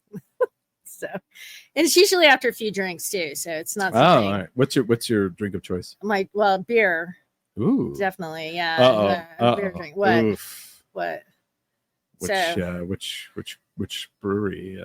Oh, she's so many. There's so many. You can name which ones you like. What's your wait, hold on before you do that. What kind of beer? So I'm an amber. I like an amber or a good red. Got it. Yeah. Oh, red. Yeah. Red. Yes. Okay. What's your favorite red? So marble red is good. Yes. And are you talking about Marble Brewing that's going to be on this podcast in the next, I think it's next month. Okay. Because, you know, they have new ownership, right? Yes. Yeah. I heard. My good friend, Bert Boyce and Jarrett are coming on this show. Nice. And they're going to bring Marble back to the prestige that it should be at. That's good. As long as they don't get rid of that red. I have it's probably over here behind this chair.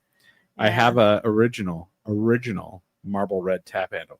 Oh, okay. Yeah. See, there you go. When they got rid of the original, remember those white ones with the red ball or whatever on top? Yes. I have one of those.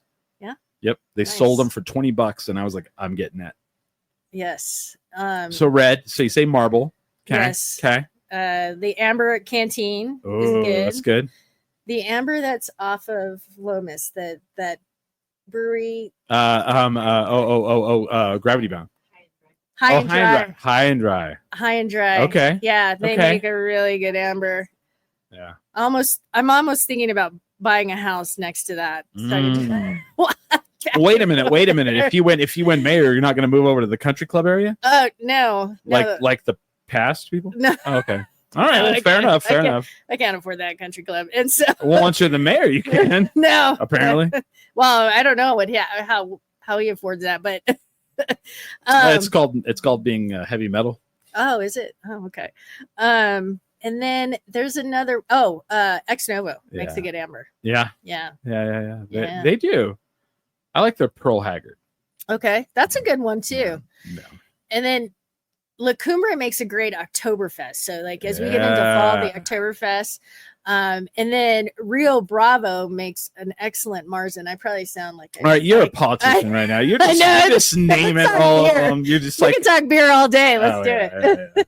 Yeah. So they make a good Marzen. They also have a good amber as well. Yeah. I think for my money, the best beer in the city is there's a pub ale at Sidetrack Brewing. Okay. And every so often they make it with Earl Grey tea and they call it the Duke of Earl. And it's unbeatable. What? I have to try this. Unbeatable. I don't know. I have to try it. See, Jackie, who's off camera right now, agrees with me. I don't know, Jackie. It is stunningly amazing. And they'll only do like a cask of it every so often now. And now that Dan and Ann are selling it or sold it, I don't know if it's going to happen ever again. I'm like, no, Dan. So I'm gonna hit up Dan. Be all, Dan, you better make me that beer. Yeah. Or I'll come to your house and sit outside. Because I'm one of those guys. But our beer scene, you know, that's the question. How are you going to bring prominence back to our beer scene? I'm just kidding. I feel like the beer scene's doing really well. It's nationally, it's down. Oh, okay. Alcohol is down nationally. But these, like, what is it called? Like the non-alcoholic industry is on its way up. Yeah. Which could be a good thing. You know, honestly, like I've been into these NA beers recently. Like like, I can act like I'm drinking and then drive home. Well, yeah. You know, there are a couple good NA beers. So. Yeah. So I'm like into that. Excuse me. Yeah. It's okay. But see, the beer thing, you know, I mean, that's our city, right? Yeah. Here's what cracked me up. I go down to El Paso Comic-Con and all that shit, you know, and I'm like at a place and then I'm all, do you have your menu? And they hand me the menu and they're like, Bud Light, Coors Light, la la la. Then they're like, foreign. It's like, Heineken, la la la. Then it says local. and all the local beers are Ex Novo, Santa Fe Brewing, and Marble. And I'm like, local to who? Like, you're in El Paso. That's not local to you. Yeah. Well, what amazes me is when I go to different cities and I look for the breweries, I'll travel and just try to go to one of the local breweries and just try it. And then same thing, I'll go to a restaurant and look for a local beer just to support that brewery. And it's usually beer from different states. Yeah. It blows my mind. So I think we're doing great in that sense that we have plenty of options, but there are some states and cities that are still struggling. So with that, let's get into food. Okay. Let's talk food here. All right. It's my first favorite subject. Red or green? Christmas. Christmas. Yeah. But I prefer red at breakfast. Oh, there we go. Yeah. See, now okay. Yeah. But I do love green. Breakfast burrito. Red. It's got red. I know, but where? So, Rio Grande on 2nd Street, Beef Jerky Company. Yeah, that's a big burrito though. It's good. It's so good. It's yes, good. So that burrito I'll do sometimes green. Yeah, and delicious. Oh my gosh, so good, right? So good, yeah. Right. It's a New Mexico Beef Jerky Company. Yes. On 2nd Street. Yes. No, it's no lie. I want to make sure I said the name right. It's no lie. It's no lie. Like, it's really interesting to me. Like, what do you think of Stripes? Stripes it's not horrible. No.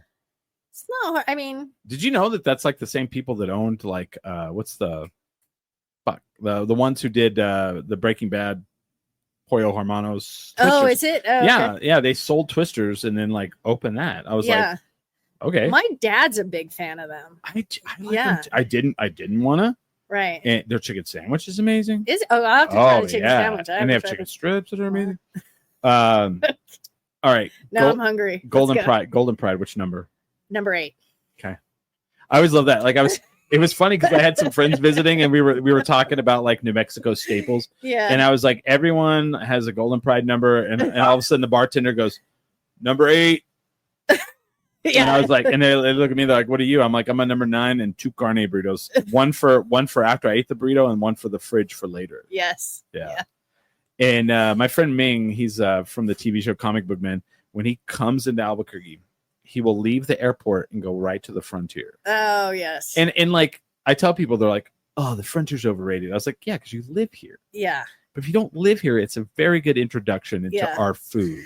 Yeah. The Navy sent me away to Africa for a year. And gosh. I came back. I landed, and my dad was like, where do you want to eat? And I saw, and he lives on Girard and Lomas. So that Frontier off of Lomas is right by his house. And I was like, let's just go to Frontier. Oh, you mean Golden Pride? Oh, sorry, Golden Pride, right? And so I was like, let's just go to Golden Pride. And he's like, no, let's. Because there's only one Frontier. The rest are all Golden Pride. Right. So he's like, let's just go to Frontier. We'll sit down. And I said, okay, we'll go. And I think I ordered 3 or 4 things off the meal. Yeah. And my gut was just like. Did you do a cinnamon roll? Yes. You have to, right? And it's stupid. As much as it hurt me, physically, because butter and me don't get along, I still did it. It's the dumbest. Like when I go with people who've never been, I'm like, order what you want. I'll order what I want. And then we're going to get a cinnamon roll to share. Yeah. And they're like, and then they eat it and they're like, oh my God. I'm like, I know, it's dumb. It's just sugar and butter. That's all it is, but it's so with good. a little dough. It's some dough in it. Yeah. God, it's so good. It's so dumb. What is your Mexican food place? So I like Casino Azul on 12th. Everybody keeps saying that. Have you not been there? I have. Oh, you're not a fan? It's homogenized to me. It seems. Okay. I don't know. Like to me, like I told somebody, I said, when you order Mexican food, it should all come and it should look like one thing on a plate, just different colors. Like the plate, you know what I mean? Yeah. Like the plate is all like, I don't know. It's fine. It's all not. Right. Well, there's Padillas on Girard. That's pretty good. That's kind of been a family staple. All right. Forever. All right. Yeah. See, I like that. Family staples. Yeah. All right. Yay or nay, El Modelo? El Modelo. Do you know what El Modelo is? Yes, that's under in the South Valley, Okay. right? No, I know. I just can't remember the last time I ate there because it's been so long.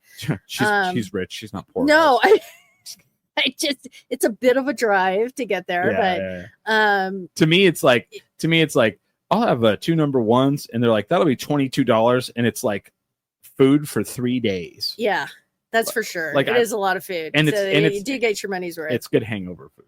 Okay. Not that I'm saying you've ever been hungover in your life. Because I'm not aware. I'm not going to confirm or deny that. But they have tamale, yeah. But it's funny because like I got it from my mom and my mom was like, what is it? And like she was like, why is there so much food? I was like, I don't know. What I love about El Modelo's is the next day it's like a pile of congealed fat. Yes. And you're just like, oh, okay, let me just put this in the microwave and all will be well with the world. Yeah. So, who has the best salsa? Oh, that's a tough one, but I would say I'm asking the hard-hitting questions, people. Sadie's. I would say Sadie's has the best salsa. I'm kind of tend to agree with that. It's super hot. And I love the salsa with a bite. At work, when people fly in from out of state, automatically we're going to Sadie's because we're going to watch them eat the food and we're like, well, and that's a good Mexican restaurant there too. For sure. I was sad they closed the one in Eubank.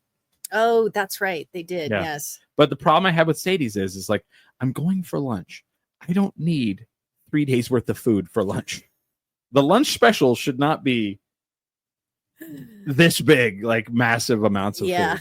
It's still in Sadie's defense, they've been consistent. They've been serving the same portions. No, I got and you. Even when prices increased, they didn't decrease portions. They kept their portions the same. No, I agree. They did good that way. No, like you're not kidding. Like if you get the lunch nachos by yourself, like it's almost like a food challenge. You know? Right? You have 30 minutes. Get it done. Good luck. You can do it, Chris. Try. It is one of those things, but like those are the things like, and I ask these things, these things that I'm asking you right now seem like a little dumb to, no, they're important. This is our city. Yeah. These are our things that we don't want to lose. These are our culture. These are our the breweries, the food, like when people move here and they go, I don't know, you guys don't have good food here. I'm like, are you out of your mind? Right. We were named one of the top 25 food cities in the world, which is understated. Yeah.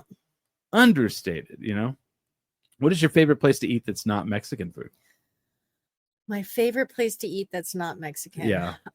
So I like or New Mexican, sorry. There's the name escapes me, the restaurant on Louisiana in Manal. It's a locally owned Louisiana and Manal. I want to say Sunnyside. It's a breakfast brunch place. The eggs. No, it's on the other side of it. The building. It's okay. It's the restaurant. I want to say Sunnyside. I don't know this is place. The name. See, now I got to go. Now, yes. So my parents and I go there we try to get there every Sunday, but they're so busy. Yeah. That's a big one too. Like, is your favorite brunch place? Yeah, that would be brunch. Sunnyside Up. Oh, yes. So that's service is always good. Food is consistent. And that's the hard part is the consistency, right? Right. They have mimosas. They do have mimosas if that's your thing. They have healthier stuff too, like orange juice. Are you a mimosa or michelada? I'm a michelada. Yeah, and I'll straight up just do a red beer. You are. Oh my gosh. So we're done. This is the mayor right here. We're done, guys. So yeah, I was in Virginia a little while ago, and I ordered a red beer, and the bartender knew exactly what. And my buddy was all, "What's that?" And I said, "Watch her," and she made it. And he's all, "I have one of those too." With Clamato? Yeah, no? Clamato. You got it right. You have to have Clamato. Mm-hmm. I've introduced so many people to I'll even drink a Budweiser Michelada. Yes. Like if I go camping, I bring them. And I had a friend that was like, "What is that?" I was like, "It's for the morning." And they were like, "What do you mean in the morning?" I was like, "Oh, you'll see." And the next day we wake up and he's like ultra hungover. I was like, "Here, drink this." He's like, "I don't want to." And I was like, "Just do it." And he drinks it and he's like, "Wow. Yeah. That's great." I'm like, "Right." And on the top things for hair of the dog, red beer is it. Yes. Telling you guys, done. Metal ain't got nothing to do with it, man. It's beer. It's Michelada. It's red beer. Wow. All right. So let's wrap this up. So where can people go and sign up to get you on the ballot? Because we need 3,000 signatures by June 21st. Call to action, 10 Drink Nation. Where can people go? And do they have to be from New Mexico or Albuquerque? Well, they have to live in the city of Albuquerque. Okay. And the best way to do it is the online petition, which you can find on my website, Armijo for Mayor, the number 4, armijoformayor.com. And it's a big yellow button on my front page. You just click on it, fill it out. Super easy. The signature gets validated right away. The city clerk's office adds it to the tally almost immediately. So it works out great. But yeah, we definitely need some more signatures. So if you can help out, I appreciate it. Yeah. And at the end of the day, it's about giving people choices. Yes. The right choices. Yes. What's June 5th? Oh, so June 5th, we have a meet and greet at the canteen, and we have Albuquerque performing. Albuquerque. Okay. I say ABBA. They do. ABBA. Albuquerque. Okay, ABBA. The band, basically an ABBA tribute band. They're great. They're really great. Yeah. Nice. So yeah, if you want to come out and meet me, I'll be there. There's also other events I'll be at. So if you want to meet the candidate, just follow me on Instagram or Facebook or Threads or all the things, and you can see when all of that is happening, or it'll be on the website as well. Yeah. As the mayor of downtown Albuquerque, what do you need from me? I think this has been super helpful. So yeah. And then when you're at that Bridezilla, I'm going to give you some petitions and QR codes. I have cards. All right, cool. I was waiting to give them out because I wanted to see if I was, ready to do this. All right. Okay. And I'm ready to do this. Well, she said, Michelada, I'm in. Okay. No, that's not. She said a lot of things that I was like, okay. Because everybody's like, this has been, a lot of people are like, when's she going to be on? When's she going to be on?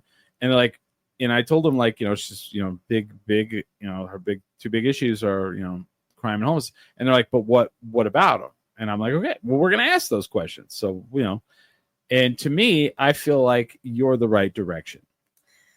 I appreciate So I'm ready to go. You. So at Pridezilla, yes, I will hand those out. All right. And I will talk about it. I appreciate it. Yep. As I judge dog fashion shows. Those are the things I do. But I will be podcasting from there, and I will probably be talking about how this went. So excellent. Well, I appreciate that. And it has gone. Well, it has gone excellent. And I'm happy to come back, and when I win, you and I will drink red beer to celebrate. Damn straight. There you go. We'll go get a marble. I'll talk to Bert Boyce. I'll be all, Bert, we need to do a beer for the mayor. A special red. A special red. There you go. For the mayor. If you guys want me to talk to Bert and for that to happen, we need to get her on the ballot. By June 21st, we've got to get, go. It's online. You don't have to go out and find someone to sign or, and then you know what? Once you do it, someone comes up and bothers you at the whatever event. You can be like, no, I already did it, man. I already signed it. I yes, did, man. Done, brother. It's called digital. So yeah. Yeah. So yeah, do it, man. I'm excited. Yeah. So Armijo for mayor. Yes. Are you excited? I'm excited. I'm happy to be here. This? Yeah, absolutely. And thank you for having me. Yeah, It's been a lot of fun. I'm shocked the other candidate didn't want to do this. This is like comfortable. No. But I mean, this was when he first won mayor. After the first time we asked him, and he was like not into it. Oh, really? Not even not into it. They were like, no. It was a flat out no. Wow. And yeah, they're asking, is there a primary for this election? No primary. Just the general. No. And then there's a runoff if there's not enough votes. You have to get 51% of the votes. Right. And with the number of candidates, I can't imagine that there won't be a runoff. Right. There wasn't last time because there wasn't enough people. Mm-hmm. Everybody's like, well, you voted for Keller. I was like, yeah, because it was like this guy or crap and the opposite direction. Yeah. I was like, no, I'm not going to do that. I'll at least vote for the one who's not going to destroy our city, Mm-hmm. So yeah, sadly, but I'm glad we have more options right now, and a lot of options, and no one needs to be a 3-term anything. I don't care what they've done or not done, but I don't think that there's been enough done. And when someone goes, well, I voted for him because he's the metal, whatever. Metal should not be, the philosophy of being metal is what our city does not need. Our city needs to be folk and, social change. That's where we're at. Yeah. And we need to feel safe. We need for people to have shelter. And I think that this is the direction to go. Thank you. So let's get it on the ballot. Let's go. Let's get it done. And with that, we are 10 drink minimum.